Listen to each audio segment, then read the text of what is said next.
Elizabeth Warren wants to make capitalism great again. The Massachusetts senator has a bold, new economic bill that has people talking. Here's what it does. As much as socialism has seen a recent resurgence in popularity in the United States, Sen. Elizabeth Warren says she's a capitalist to my bones. But that doesn't mean the Massachusetts senator doesn't see flaws in the current system. So in an attempt to get capitalism to work better for average Americans, she introduced a bill Wednesday that would revolutionize the way large corporations are run. Ad choice advertising and red invented by Teeds. The bill, which is called the Accountable Capitalism Act, takes aim at what Warren says is the root of the country's fundamental economic problems, such as decades of wage stagnation, increasing inequality in worker compensation and stock ownership, and underinvestment by big American companies. Advertisement. Warren attributes those problems to a shift, which she says dates back to the 1980s, in the obligations of corporations, from balancing responsibilities to all their stakeholders, including both employees and stock owners, to prioritizing their financial return to shareholders only. For decades, American workers have helped create record corporate profits but have seen their wages hardly budge, Warren said in a statement Wednesday. To fix this problem, we need to end the harmful corporate obsession with maximizing shareholder returns at all costs, which has sucked billions of dollars away from workers and necessary long-term investments. In order to become a corporation, companies have to obtain a corporate charter, which spells out their objectives, structure, and requirements for obtaining legal corporate citizenship. For the largest American corporations, Warren wants to attach some more conditions to the privilege of legal personhood. Currently, companies obtain charters at the state level, but Warren's bill would require companies with more than $1 billion in annual revenue to obtain corporate charters at the federal level as well. Under her legislation, this new federal charter, administered from a newly created office inside the Department of Commerce, would come with a number of requirements aimed at changing the incentives. Advertisement. My bill will help the American economy return to the era when American companies and American workers did well together, she said. First, the federal charter would obligate top executives to consider the interests of all corporate stakeholders, including employees, customers, shareholders, and the communities in which the company operates. Warren's office says this approach follows the benefit corporation model, which has been exemplified by prominent companies like Ben. Second, the charter would require that at least 40% of corporate board members at those companies are elected by employees. Known as co-determination, this system of corporate governance is favored by more than half of Americans and has already been implemented in many European countries, such as Germany, where the gap between CEO and worker pay is much narrower than in the United States. Research has also shown that, as a result, German companies are less short-sighted. Warren's bill would also curb the stock sales and buybacks by executives to maximize their pay and require that corporations get approval from at least 75% of shareholders and board members before engaging in political expenditures. According to Warren's office, companies that currently meet the $1 billion threshold would have to get the new federal charter within 2 years, if the bill is passed. And companies that reach the threshold at some point in the future would have 1 year to obtain the charter.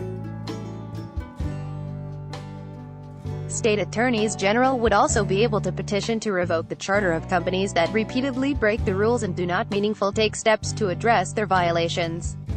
Advertisement. Amid the growing push in progressive politics for new government programs, Warren stresses that her bill addresses business from the inside out.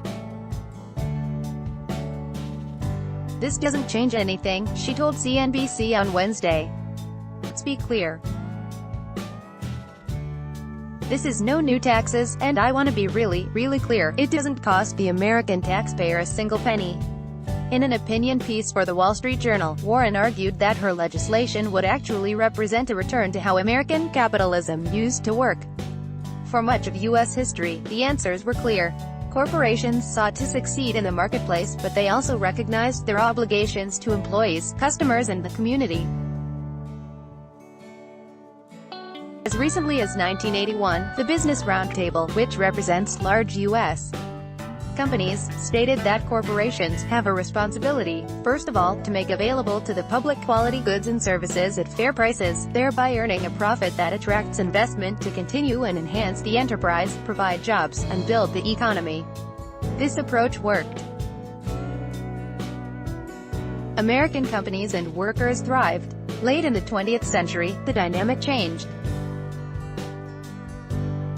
Building on work by conservative economist Milton Friedman, a new theory emerged that corporate directors had only one obligation: to maximize shareholder returns. By 1997, the Business Roundtable declared that the principal objective of a business enterprise is to generate economic returns to its owners. She concluded that Americans should insist on a New Deal for big companies to get the country's stamp of approval. The reaction to Warren's bill split down the somewhat predictable ideological lines, earning plaudits from the technocratic left and criticism from free market conservatives. Daniel Dayan wrote for the New Republic that Warren's bill would break the tyranny of shareholder value theory, the aforementioned strain of thinking that the main responsibility of businesses is to increase their profits. In short, if corporations are people, shareholder value theory requires them to operate like psychopaths, pursuing only cash and bulldozing any obstacle in their path, he wrote. According to Dayan, the new charter in Warren's bill would make corporate decision-making more democratic and, combined with the civil rights gains of recent decades, an even more equal society than half a century ago when a broader view of corporate responsibility reigned. Corporate responsibility used to be common practice, and now it's more of a PR campaign, he wrote. The Warren agenda would make it a legal standard, in a way that she believes would redistribute trillions of dollars from corporate coffers to business investment and, ultimately, the employees that created the riches. The right was a bit less generous in their assessment. Jeffrey Myron, a Harvard professor who serves as the director of economic studies at the Cato Institute, a libertarian think tank, told CNBC in an interview Wednesday that Warren's bill could lead to crony capitalism and companies moving to other countries. If we make it more onerous for companies to locate in the U.S., they're going to locate somewhere else. And that hurts precisely the group Senator Warren is trying to help, that is, the employees of these corporations, Myron said. They will have no jobs instead of jobs with wages she thinks are too low. According to Vox's Matt Yglesias, another reason that Warren's bill could meet fierce resistance is that it would be really bad for rich people. For billionaires with huge stock holdings, and for CEOs with compensation packages tied to share price performance, it would be a disaster, Yglesias wrote Wednesday.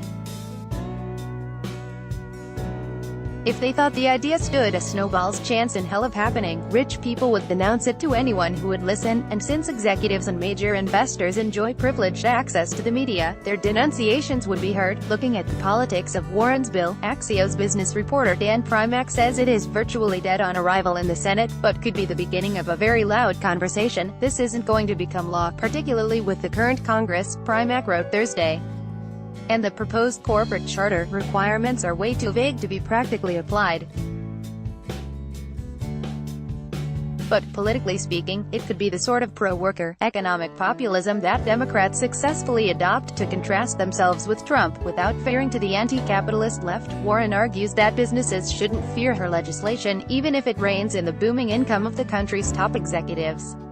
Her office points to the concerns that even some fellow CEOs have about companies neglecting long-term investment for the sake of short-term profits. You need CEOs and top executives who are incentivized not just to think in the next quarter, but to think longer arc about how this business works, Warren told CNBC.